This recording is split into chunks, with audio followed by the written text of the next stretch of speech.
going to be a beautiful day. You're going to meet great things, great people. And remember our principle, no one makes us angry. No one can take away our joy. We are the ones who can make that decision. And so, make the decision to be happy, because that's a power that God has given you. I love this day. Now, we're going to look at some of the things that are happening in our country and beyond.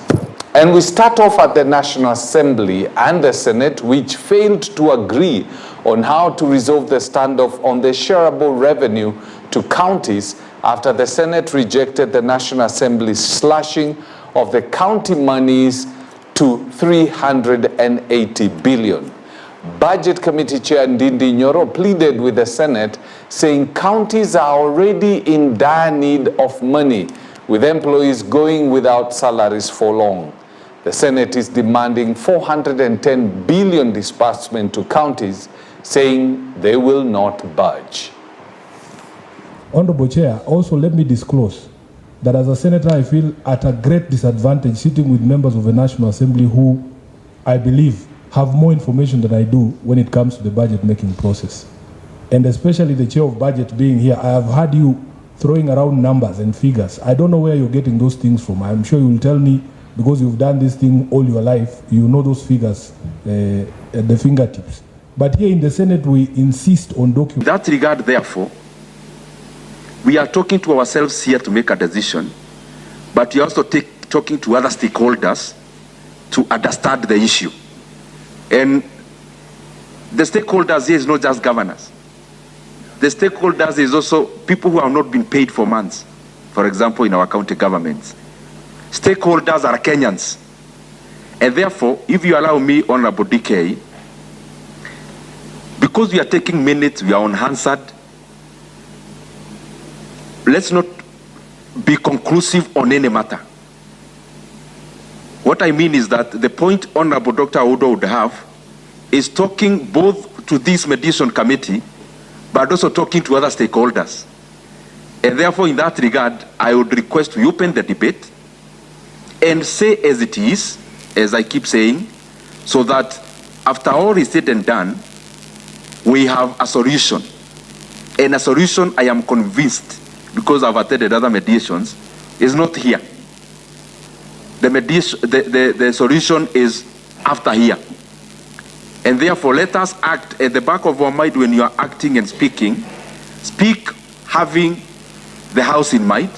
Speak having the stakeholders in mind. But also, don't limit your debate to the solution of this meeting. Expound it also to other stakeholders so that they understand where every person is coming from. I sit here as a former governor for 10 years. I'm a senator. And the realities that should inform us, we do not legislate with emotions. We legislate for posterity. We legislate so that whatever we do can outlive the test of time in terms of objectivity. If you get to understand, maybe if you ask, and don't even press the mic when the chair is talking, so that you can pay proper attention in terms of what we are discussing. You know, the strangest thing is that I know people who work in the counties who've not been paid salaries for a couple of months now, 3-4 months. And you wonder, okay, how are they living? How are they surviving? Because what happens is you're expected to be in the office. It's an 8 to 5 kind of job. And so you've not been paid for 3 months. You still have landlords who are waiting for you to pay your rent. How are you living? And you see what happens, the more this money is withheld, there's a chain of people who have been affected. If I don't pay my landlord, I affect his income. There's something that is going to be affected in his place. There are people that I buy food from. I'm not buying, I'm not paying. So the entire economy is affected by this particular action of the central government not dispersing the funds to the county government. So it will be very nice if they can end the standoff between the National Assembly and the Senate, so that the monies can be sent to the counties to do what they're supposed to do. Elsewhere, Deputy President Kithure Kindiki made his maiden address as Deputy President of the Republic of Kenya just 5 days after taking oath of office at the KICC. In a 25-minute long address, the Deputy President pledged his loyalty to President William Ruto and the Kenya Kwanza Manifesto. The second-in-command also expressed his support for public partnership projects, saying this is a way to finance the country's development projects.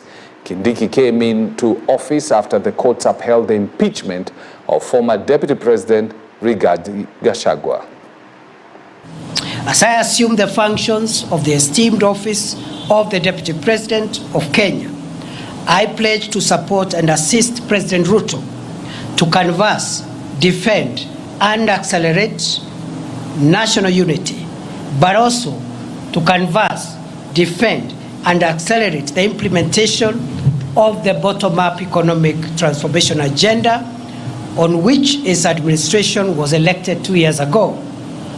I will work with my colleagues in the cabinet, as I have done in my previous role during the past 2 years, as we look forward to opening a new chapter in our collective effort to deliver the economic transformation and empowerment of the people of Kenya to realize better standards of living.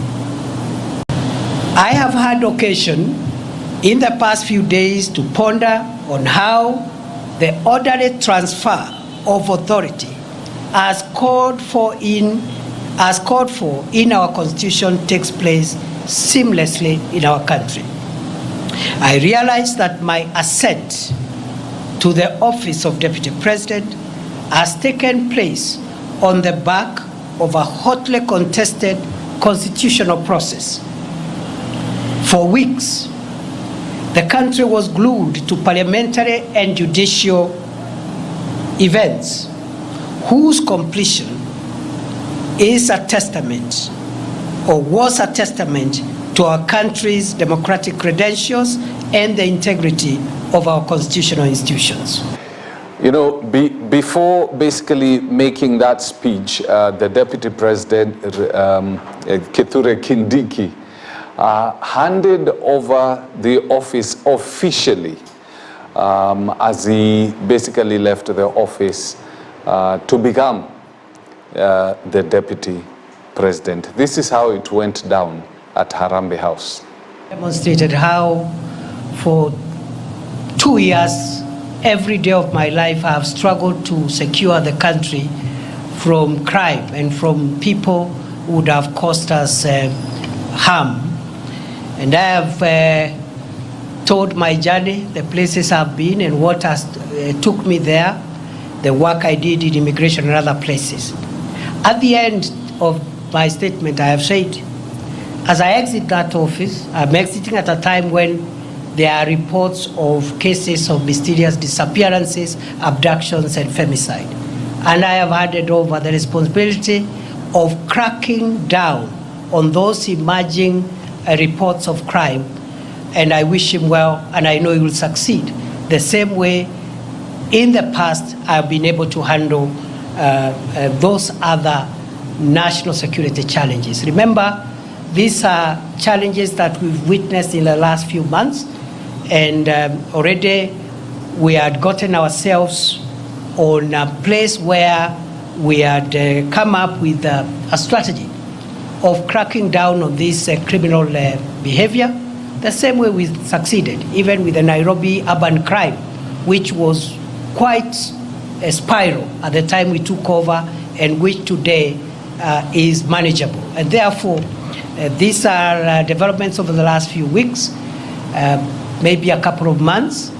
We had laid the ground on how to deal with both cracking down on criminals who are in that space of femicide or abducting people, and also a framework for accountability of any rogue officer or officers who will be involved. And therefore, that should be the task of the next minister going forward.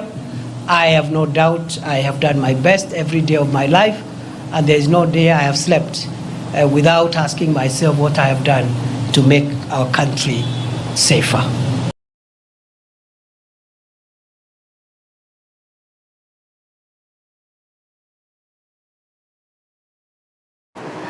Interesting. I mean, he handed over the Interior CS office, basically telling the country what he had managed to achieve during his stay at the helm of that docket. At the same time, an individual, the Inspector General of Police, who is actually under the Interior Ministry, went before Parliament and actually said that the abductions that have taken place in this country, and quite a number of them, and the police are not involved, and the people who are still missing are not in the hands of the police. This is what he told the House. And previously I made it clear that police don't abduct, police don't kidnap, police only arrests, and we detain in the law facilities, that is within police stations. And after that, investigations are commenced immediately. Those who are found that they meet the threshold of being taken to the court, they are taken to the court. Those who does not meet, they are freed immediately. So that is the procedure. So the issue of kidnapping and abduction is not there in the police. So normal police, the National Police Service has since recorded a total of 57 cases of kidnappings and abductions that were reported countrywide from June 2024 to date, as shown in the table below.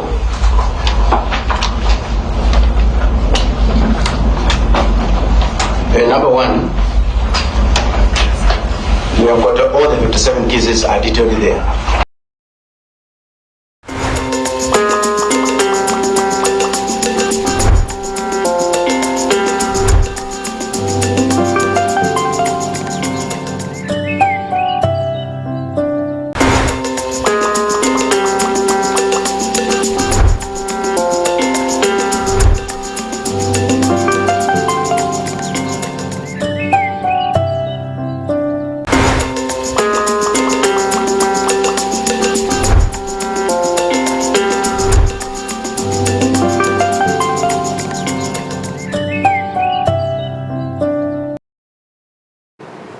Yes, that's the program EBN Morning Live.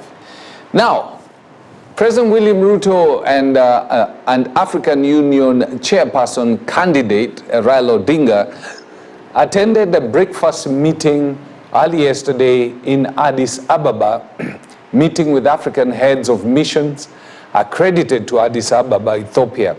President Ruto has called on African leaders to be creative on how they can finance their institution to ensure sustainability. Odinga, on his part, asked leaders to implement resolutions so that rhetoric and actions are brought together.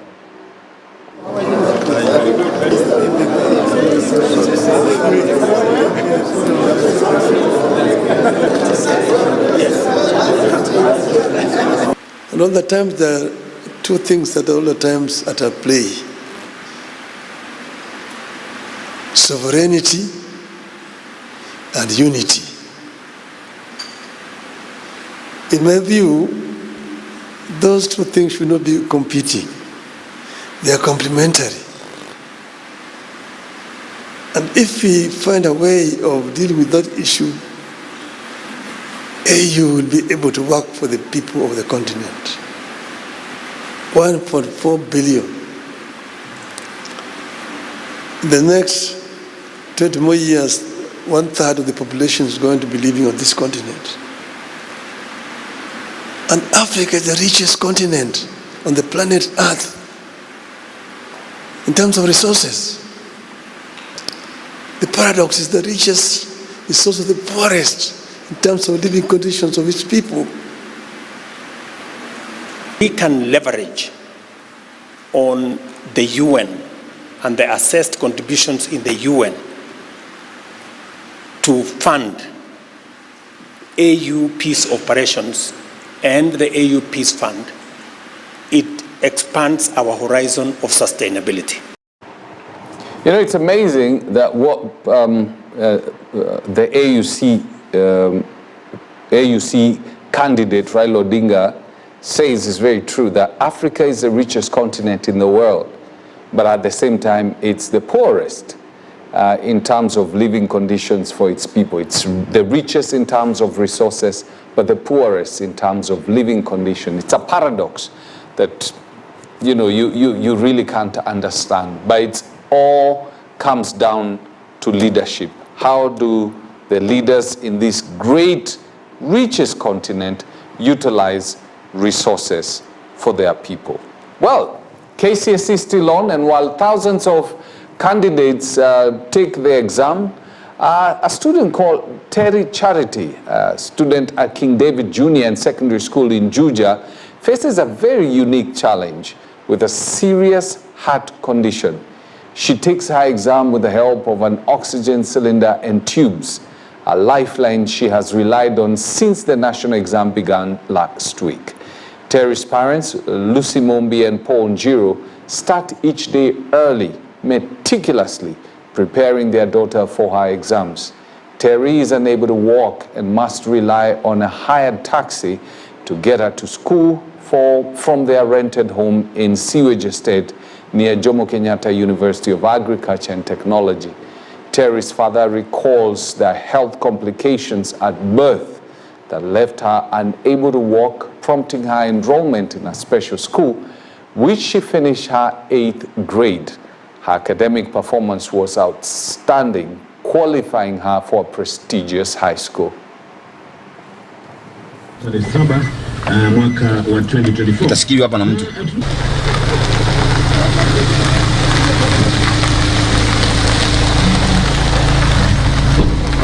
Alisaliwa kama watoto wengine, lakini ikifika wakati wa kutembea tukakuta kuna changamoto. Kwa hivyo hakuweza kuwa na wakati wa kutembea.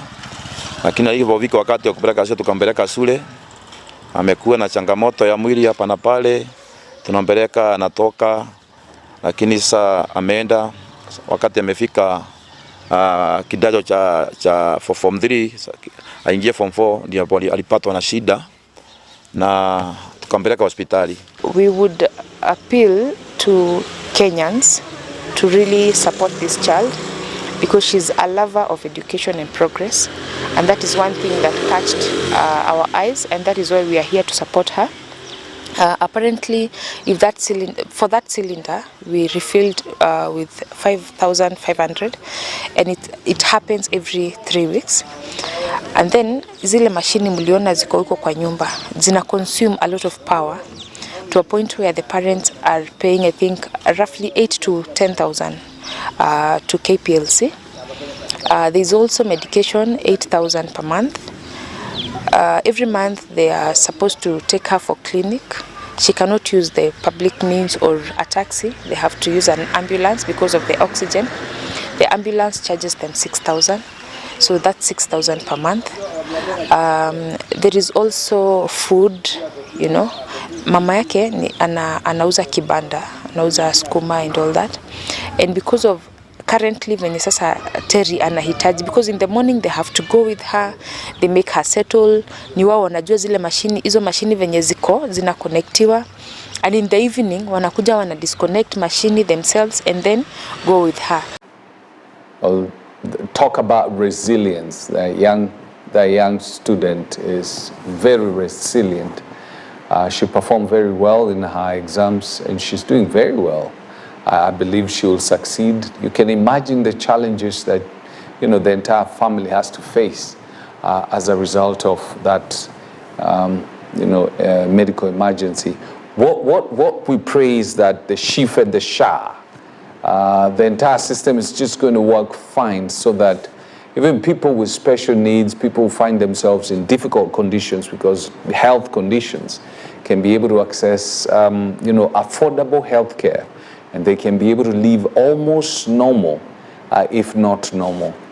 That's our prayer for this beautiful country. Now, talking about KCSE, 5 students taking the exams at Makande Girls Secondary School in Mombasa were rushed to a hospital after they ran out of breath in the morning before their first paper. This is after they inhaled some hydrocarbon gas whose origin was not immediately established. Hydrocarbon is the gas used to make paint. The other 84 candidates were forced to move to neighboring Makupa Boys High School.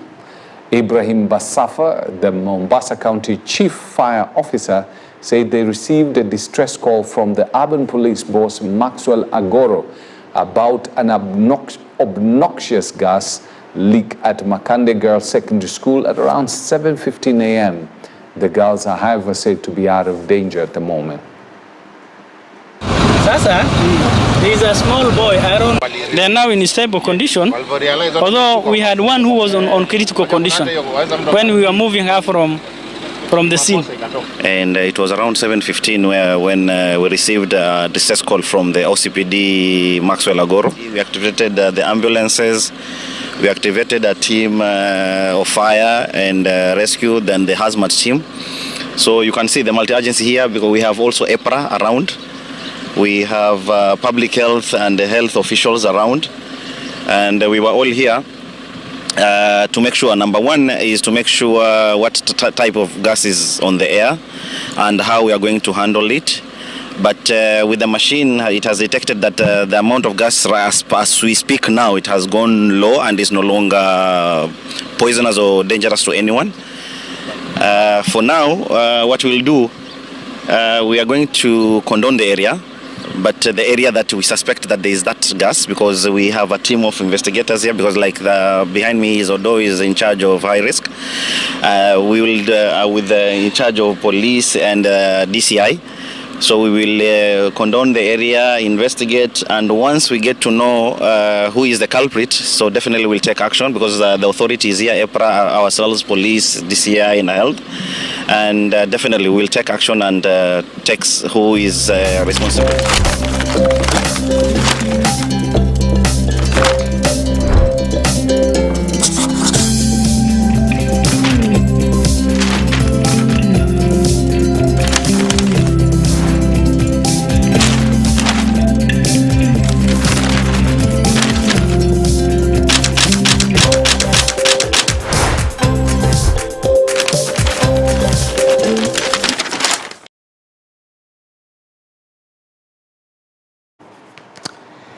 Well, the headlines read all about it. It's that time when we do the newspaper review. We're going to start off with the Standard because this is something else.